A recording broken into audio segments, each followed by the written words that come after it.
Hello and welcome to Scott's Odyssey. Today we find ourselves in a town formerly called Harmony back in 1804 through 1814, a location only occupied by the obscure religious community known as the Harmonists.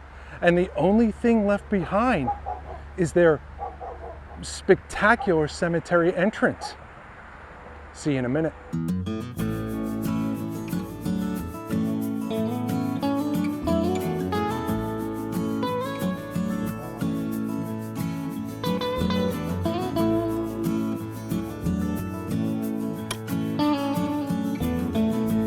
Welcome back. If you've watched my videos before, thank you for your patronage. And if you're new to Scott's Odyssey, welcome aboard. So here we are in the former community of Harmony, now known as Zelienople. I got it. Zelienople. Yeah, Zelienople.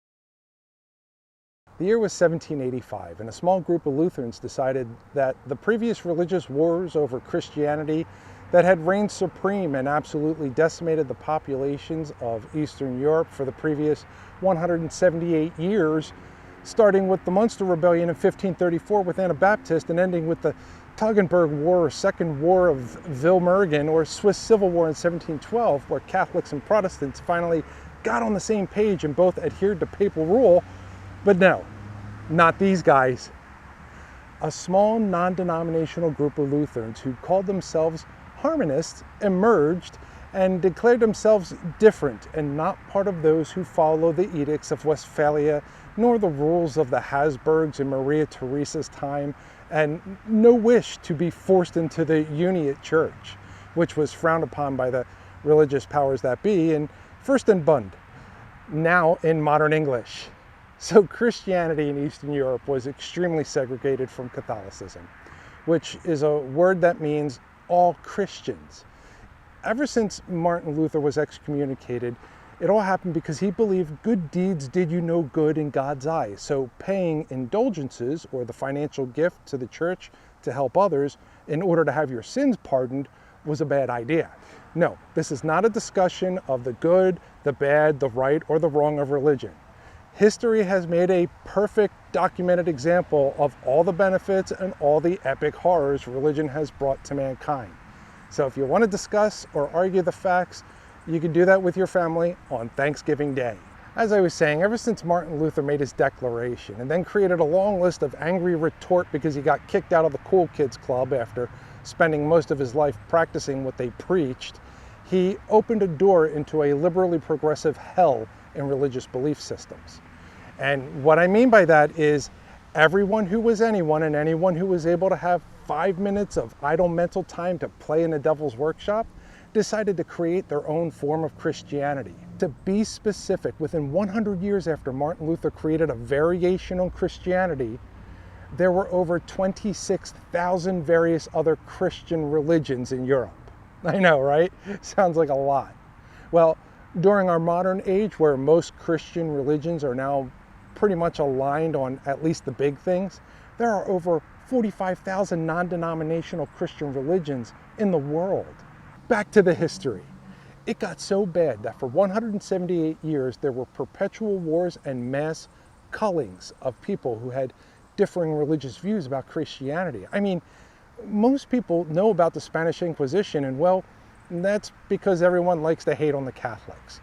But what most people don't even know is that it was actually called the Tribunal of the Holy Office of the Inquisition and was separate from the Catholic Inquisition, the Roman Inquisition, and the Portuguese Inquisition.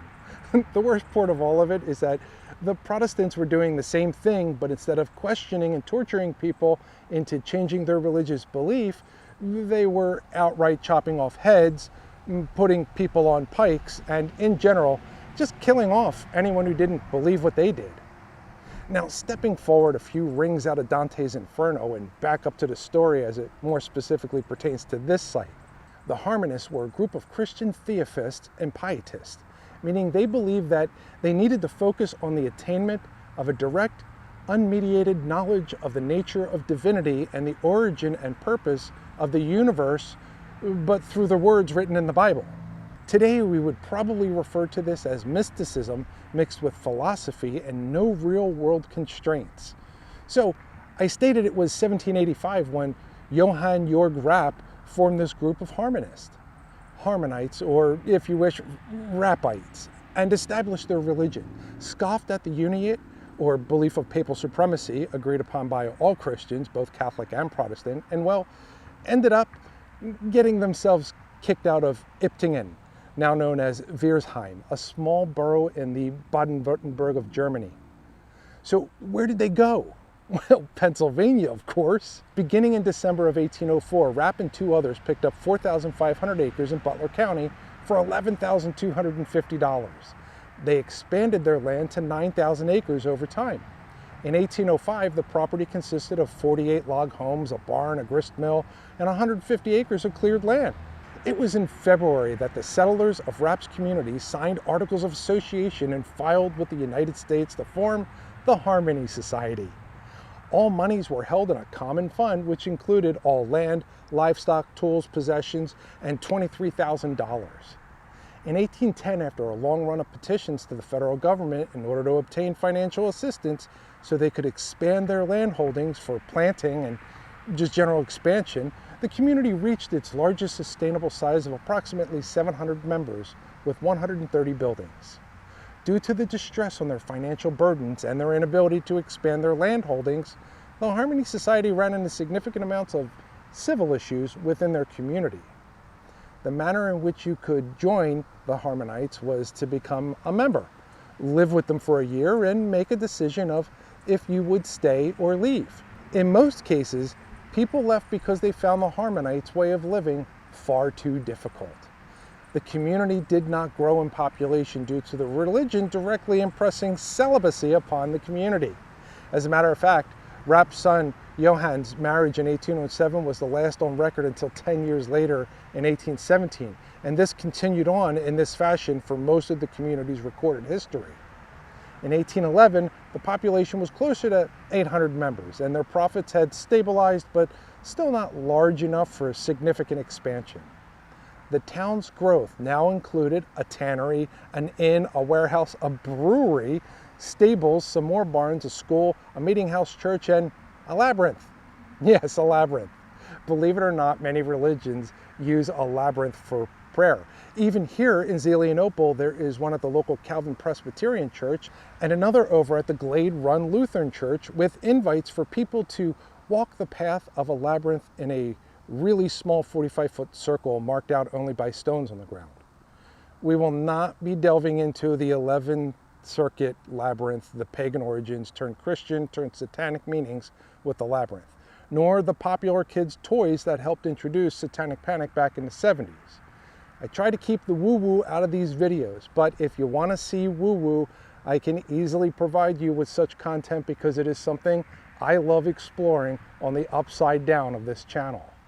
As for the Harmonites, they ended up selling their land and all facets of their community for $100,000 to a Mennonite by the name of Abraham Ziegler in 1814. And then they relocated to Indiana, forming the New Harmony Indiana community. Their reason for the move was alleged to be in order to produce grape-based crops for wine and more easily increase their territory. The amount of land they started with was only 3,500 acres, and 120 of their members died to malaria during the initial construction. As they had in Harmony, the building of New Harmony was quick and successful. In 1816, there was almost a religious joining of the Harmony religion with the local Shakers community. But alas, the Harmonist rules were too strict for even the Shakers.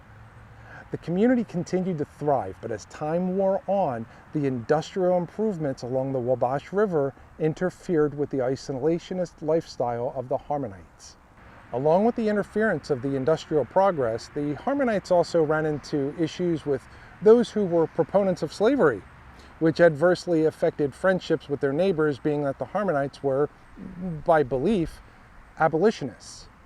In January of 1825, the Harmonists sold New Harmony for $150,000, and they moved back to Pennsylvania for their third and final attempt of the Harmony Society. The new location in Pennsylvania was named Economy, now referred to as Old Economy. It was at this time that the Harmonists commissioned Mennonite Elias Ziegler for $6,030 to build a stone wall to surround the unmarked cemetery they left behind. The oddest part regarding the cemetery is the arched entrance. There's a mosaic on top, a pivoting stone gate that weighs over a ton in the image of the Ten Commandment tablets. Within this site, there are 100 Harmony members interred, and based on Rapp's teachings, they're left unmarked. Johannes Rapp, son of founder Johann Georg Rapp, is located in the cemetery. The reason we know he is here is because of a single stone which was donated by non-Harmonists when Johannes died due to a fatal industrial accident. Reasons for leaving the graves unmarked is due to the fact that the grave is only a temporary location for your body while you wait for the second coming. So you're wondering why I said the final attempt of the Harmony Society? Well, if you were wondering if there are Harmonists around today, the answer would be kind of. At least there are people who claim to be Harmonists or people of the old economy, but it is really just people following or pseudo-following the ways of the Harmonists. Much like the similarities of the Harmonists to the Old Order Amish, whom were not too far from this site.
Go ahead, Aaron. It's only a ton. Don't get your finger stuck. I'll slam the door on you. And stay out.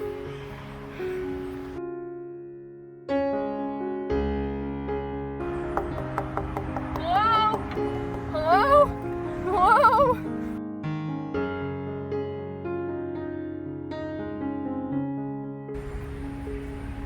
Oh, it says it underneath. It says, Ik ben die afgestaan aan das Leben, waar een mens glaubt, werd Leben, or erglich sterben. You want to give it a try? Ich, Weiss, No? Weiss, No? West, What is that letter called? W, Yeah, that's right. V. Weiss, V. Ik weiß. Ich weiß das. Low main, Low main. mine, Mine. Erloser. No. 2 dots. I don't know what that means. Or looser. Or looser. Left. You're a loser. Left. Looser. Loser. Left. Left. Und, word, no. weird, word. Is that Mitch or Mike? Right, it's Mike. Mike. Or Mick. Mike. Mick, Hernock, Os, der, Erde, Oster Erde. Offer Wecken, Offer what? Wecken. That's right. Selig is der und. That's right. Heiling der. Always remember what? Remember to Speak tell. with the chest. Always remember to tell the person you love that you love them, but scream it in German because life is scary. It comes at you fast. This sign right here, it says people were so stupid that we had to put up a sign to ask you, don't be stupid, which encourages people to be stupid. I mean, who doesn't want to press the red button?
Don't worry, I'll let you do the Odyssey. I am the Odyssey. Whatever, here.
But why was it the last attempt?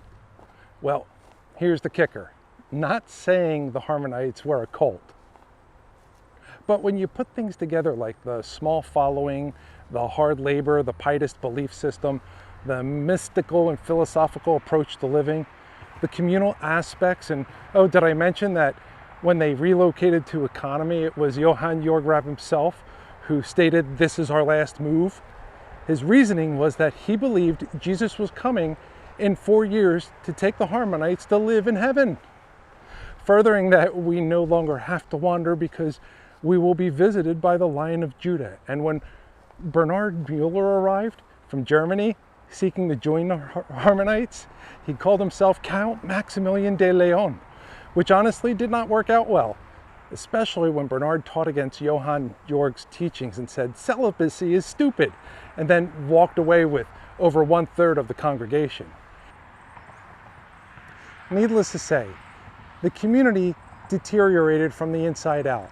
Christ did not come for Johann Georg to personally introduce his members to Jesus. And in 1847, at 89 years of age and still waiting for the second coming, 18 years too late, Johann Georg Rapp died. And then there were the lawsuits of the former members who left the community to get married, and they were seeking damages of $30,000, yet they lost their case at the Pennsylvania Supreme Court.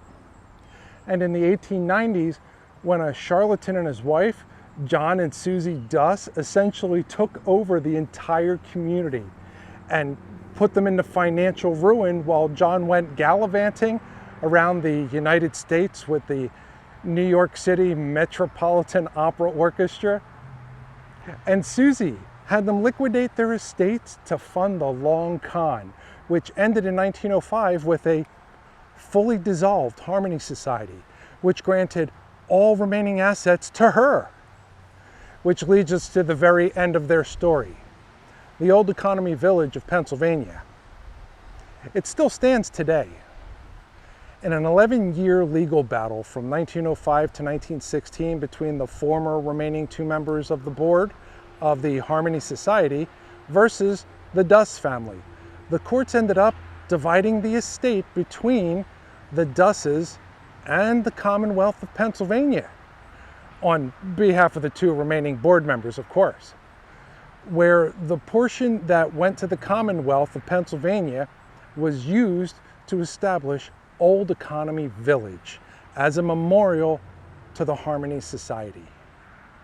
If you liked learning about the Harmony Society and this weird cemetery, you might want to check out this video here. As always, I thank you for watching, and I'll see you in the next video.